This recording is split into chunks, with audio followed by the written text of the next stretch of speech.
Hi there, this is Doug Maddox at DBM Films. I'm so excited to have James Arnold Taylor and Libby Smallbone with us today.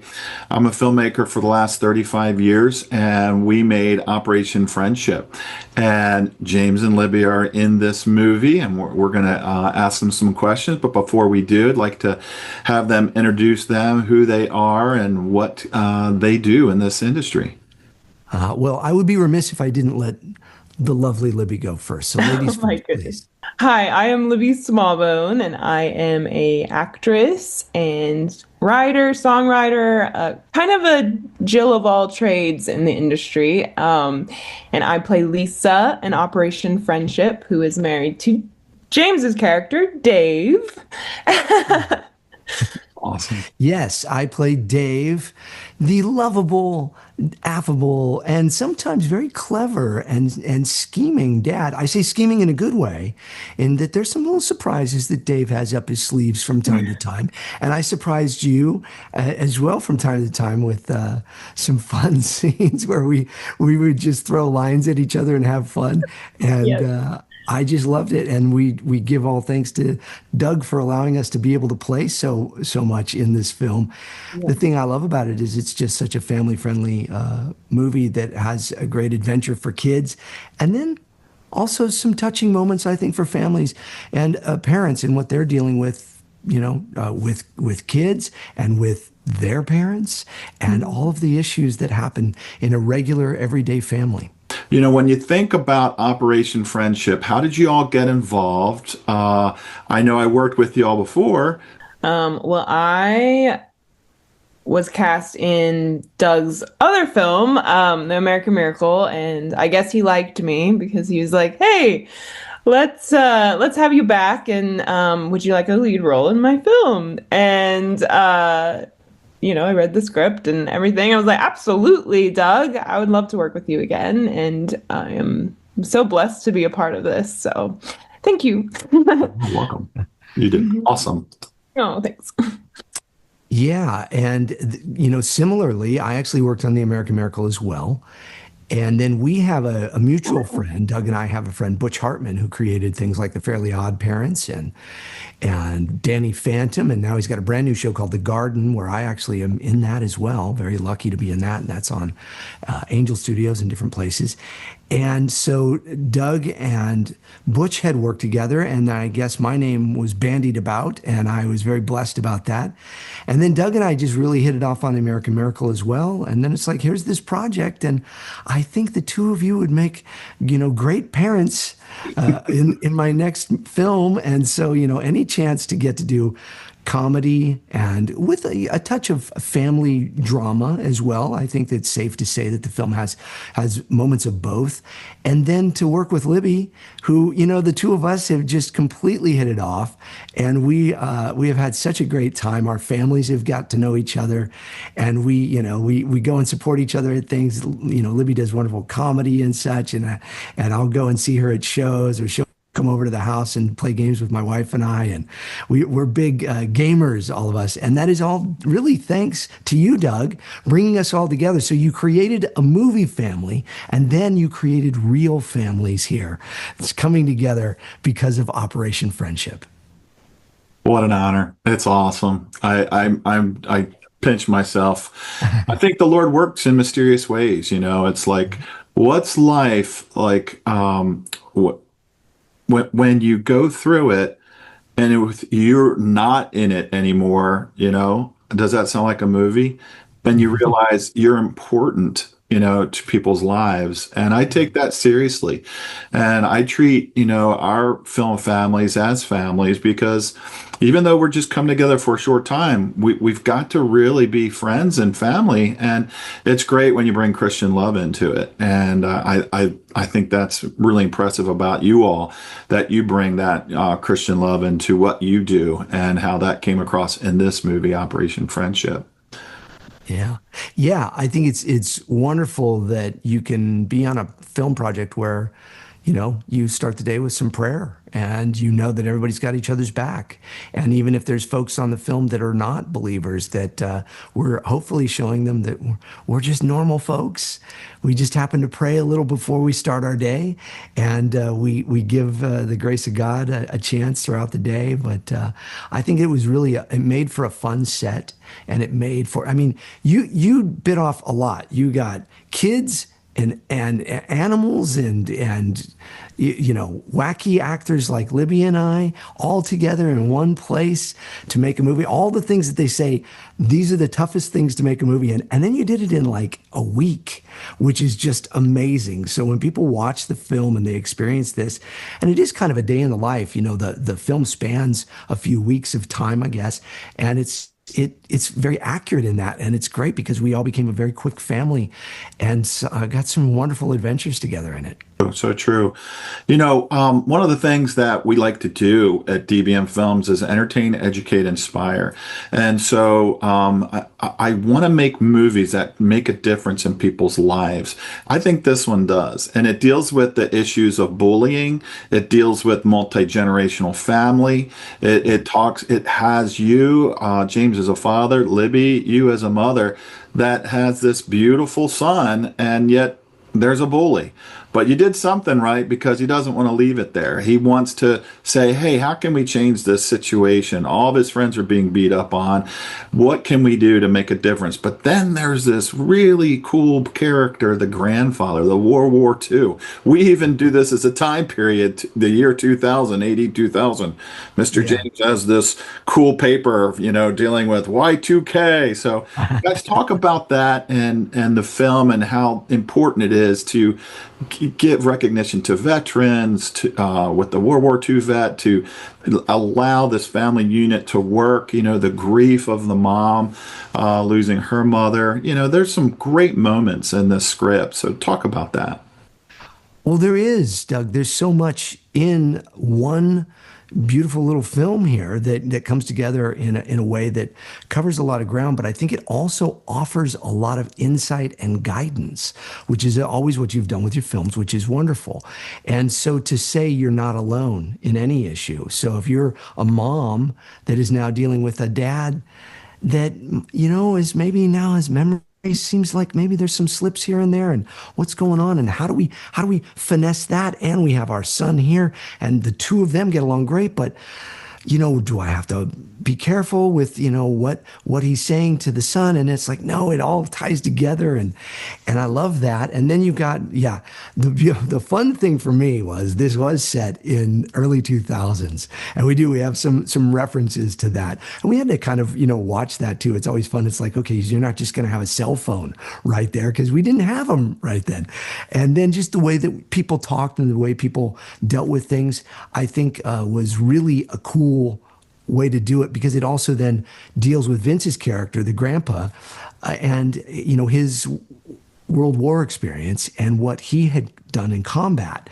And then he takes his experience from life from there, and he teaches his grandson how to deal with a bully through what he had done in the war. It's really awesome. And then we as the parents, I don't want to say that we don't have a part in it. We get to kind of step back and see those things going on. And then we have these moments where we come in and get to kind of share our wisdom and knowledge. So you've got multi-generational wisdom going on. And then it's all passed down to the young man, who is able to then put that out to his friends, and then maybe even to the bully. Who knows? Mm-hmm. You just have to gotta watch and find out. I thought it was really I think having like the spotlight on family and the ins and outs of that, with Dave being kind of the comedic, fun, loving dad, and then the grandfather living with them, and then the son, and like all the ins and outs of that. I love the family is a huge thing for me, and I want to work on things that center around family and the importance of that, and the also troubles of that that guide people on how to handle those situations. And I don't know. And then you have Chaz, my son, who's, dealing with bullies and having and connecting with his grandfather. And and coming up with this big battle to deal with this bully in such a childlike and fun way. It was great. We had a lot of fun, didn't we, James? Yes. Well, tell us about what your career is leading you towards and what kind of things you want to be doing. Well, I'm definitely wanting things that impact people. I feel called. I'm a believer, and I feel very called by God to be a light in a dark world, and I want stories that represent that. I really am. I'm looking forward to this series that I was recently cast in, and it is about a family that are settling on the prairie in the 1800s, and it is centered around community and unity as a family and the hardships that they face, obviously on the prairie. And I'm so excited to. Literally, this is my dream role, and I'm so excited to be stepping into those roles that I have been dreaming up of that are centered around God and community and family. And I think in this day and age, where family is I don't know, almost frowned upon. Like they want to pull you apart in a way, like send your kids to college and bye bye. Once they're 18, it's done. And I don't know. I think we need it more now than ever. These strong family stories, and these stories that equip people to face these hardships that we always have. Like, it is life. We have them. And so I'm excited to be getting these opportunities and stepping out and getting these fun stories and telling them to the And world. one other quick question to follow up that, being part of the Smallbone family that had to do that same kind of traveling from Australia to here, I'm sure that means something to you. Talk about your family and what it's been like living in a up and down battle of, oh, what's next? Where are we getting our food next? And then next thing you know, God opens up doors for you all. Yes, absolutely. So I'm a part of the Smallbone family. My sister is Rebecca St. James, and my brothers are Joel and Luke for King and Country. I have more brothers. I'm one of seven, and I have two lovely parents, David and Helen, and I'm very privileged to be in my family. But obviously, coming here, I was born here, so in utero. My mother with all her kids under 14, 6 kids under 14, 6 months pregnant. My mother and father came over here to America in Nashville, and as soon as we got here, my father lost his job, and so he just thought, like, can you imagine that? Losing everything. My brothers actually had a movie created about this story called Unsung Hero, and I have a little cameo in it. If you like my face and want to see it You again, have the coolest cameo. I love The your nurse. I'm the nurse actually that delivers myself. So keep an eye out for that, because it's a quick little scene, but it's sweet. And so growing up in that world is kind of crazy, because we have the starting with nothing and then trusting in God and having that faith and putting ministry first and following my sister around the world. Like, I was homeschooled. There was 1 year that we were gone for 13 months straight. Oh, my heavens. We never returned home. And so that was my childhood. So it's a different kind of view, I think, of the world, the industry, like everything. But my family lived and breathed following the Lord and putting people first. And they I mean, I hope I aspire to be their level of excellence in that area, and they are all my siblings, my parents. They are definitely people I look up to heavily and aspire to be. Tell us a little bit of what kinds of stories, gravitate towards you, and you've made this. Show us the booth. You've made this big change from, voice Oh, only yeah. to out in front. Yeah, well, so my career has primarily been as a voice actor through the last 39 years of my life, where I've been the voice of everything from Obi-Wan Kenobi and Star Wars: The Clone Wars and Rebels and everything for the last 23 years. I've been Obi-Wan Kenobi. I've been Fred Flintstone, yabba-dabba-doo, Yeah, a but character named Johnny Test, who's totally awesome.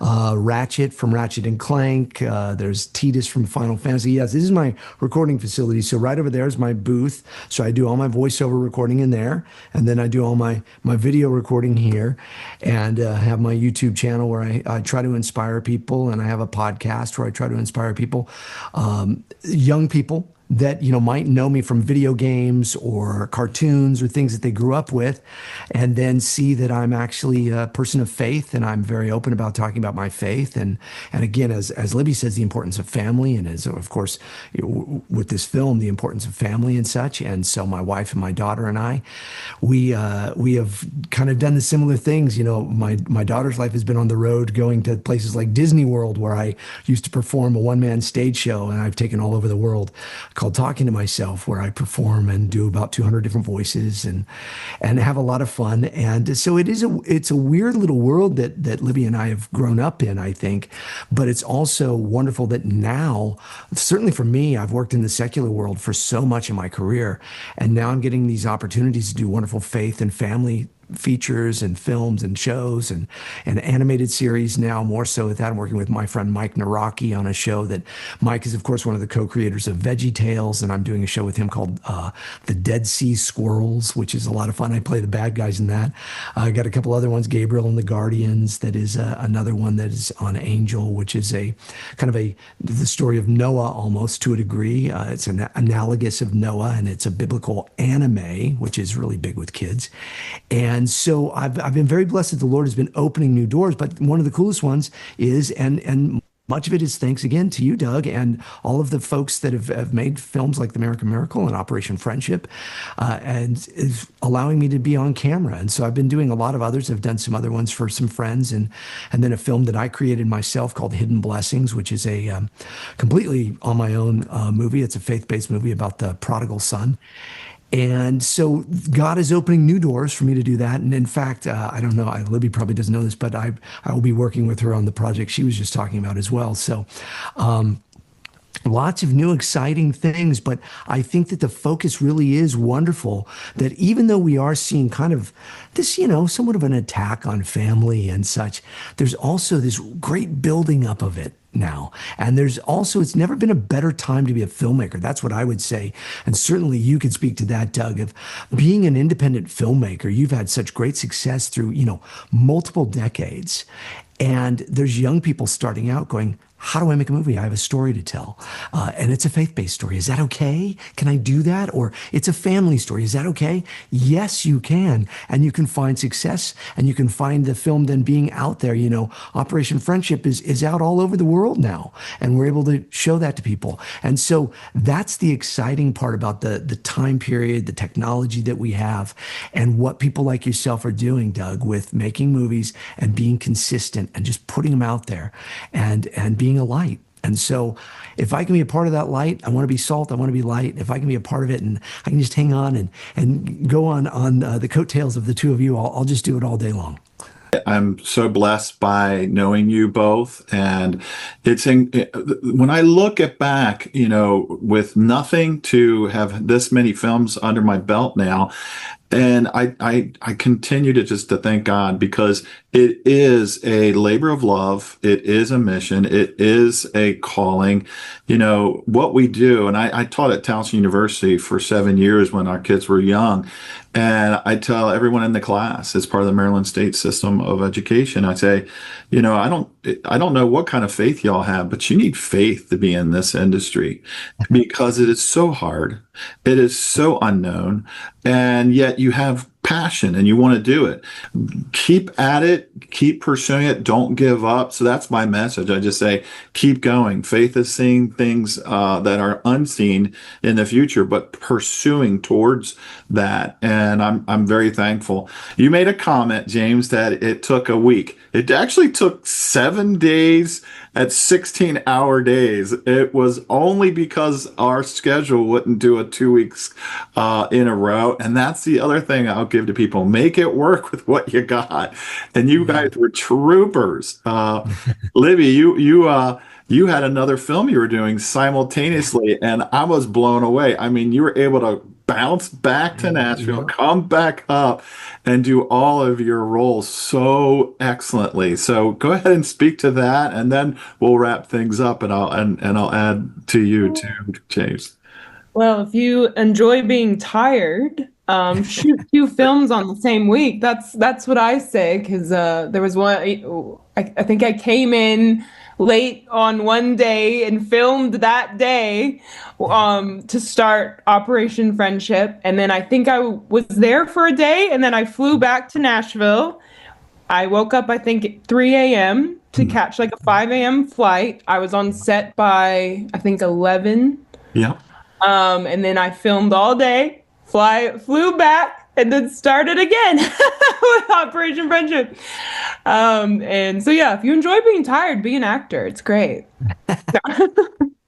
And what was amazing is you were spot on professional. Didn't matter. You were always on and gave us 100%, which is so, and it shows up in the movie. And then your two characters really shine. And I love the way you guys became husband and wife in this story. So what was that experience like for you, James?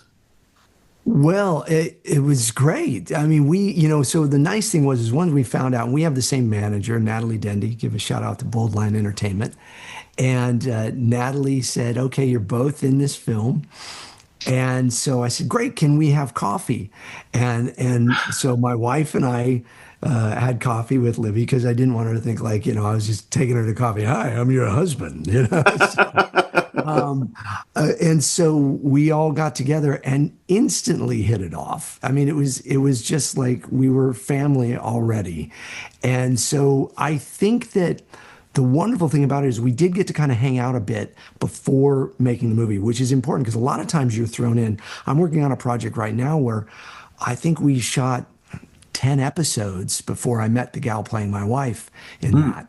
And so you want to have that chemistry. And we instantly had it. So I knew I could take chances with Libby and she could as well. And then we were able to really kind of like work through scenes together too and just kind of go like, okay, well, what would you do that? Okay, I think you would, or, well, I think you would do that.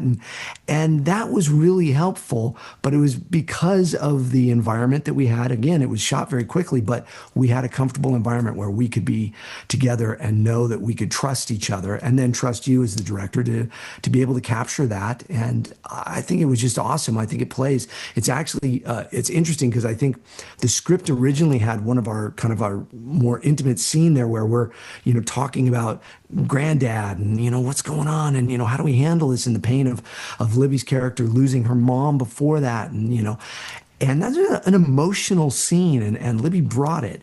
And, so it was like, I think now that's earlier on in the movie than it originally was even planned. And I hope that's because maybe we brought something special to that. So it's true. I think we had fun. Yeah, no, it's true. It's like I also like to tell people it's not a final script until it's finally edited. Yeah. And we were noticing as the art continued, where you were supposed to end up in the movie with that scene just didn't work. We were like going, uh-oh. And I said, wait. And then God gave me this creative idea. I put it in the beginning. You're part of the opening. We get to know you up front. We get a little bit of emotional integrity coming from that. It's a strong way to introduce your characters and your son and your father. So it was a great way, and nobody even noticed it, except you're saying it now. Most people that were on the crew couldn't tell. Oh, that's so wild. Yeah. Yeah. So do you recommend Operation Friendship? Oh my goodness. I could use the Jedi mind trick and say, you will watch Operation Friendship, but I don't need to. I don't need to because it is, yes, I absolutely recommend. This is a great, weekend movie night, family movie night, get together, and really all ages. I don't think you need to be the age of the kids. Even you could be older, you could be younger. You could just be parents that want to hang out with your kids and watch a movie and it's a good popcorn movie. There's action, there's adventure, there's comedy, there's drama. It has all of there's no major car chases or anything, but we do have some car scenes, some action scenes in the car too. I might have one for you in the future, but truly, the whole idea of one kid movie, and it pigeonholes it, like my wife's heart. Anne's been making movies with me for a while now, and as we raise kids, we go, there's not enough of this material for that generation, and the gatekeepers seem to not really allow for this category. Hey, romance dramas, absolutely. Big Marvel tent movies, absolutely. But it's like, where are those kids? And so we go back to Sandlot, we go back to Goonies, we go back to Stand By Me. And so we've made three in a row, and this is our third in that. And now we're going to go do some more adult type movies. But it's so important to reach this age. It's a developing age. It's been through COVID. It doesn't the children don't really understand fully how to relate. And this movie is a great way to show them again. And so, Libby, what are your thoughts on Operation Friendship and how important it is for this community? And everybody can see it. I love Stand By Me and Goonies. Yeah. I love them all. It's a catch-all for the family. Like anyone could watch it and enjoy it, I think. And I think especially boys, I feel like, because I feel like there's a strong grandfatherhood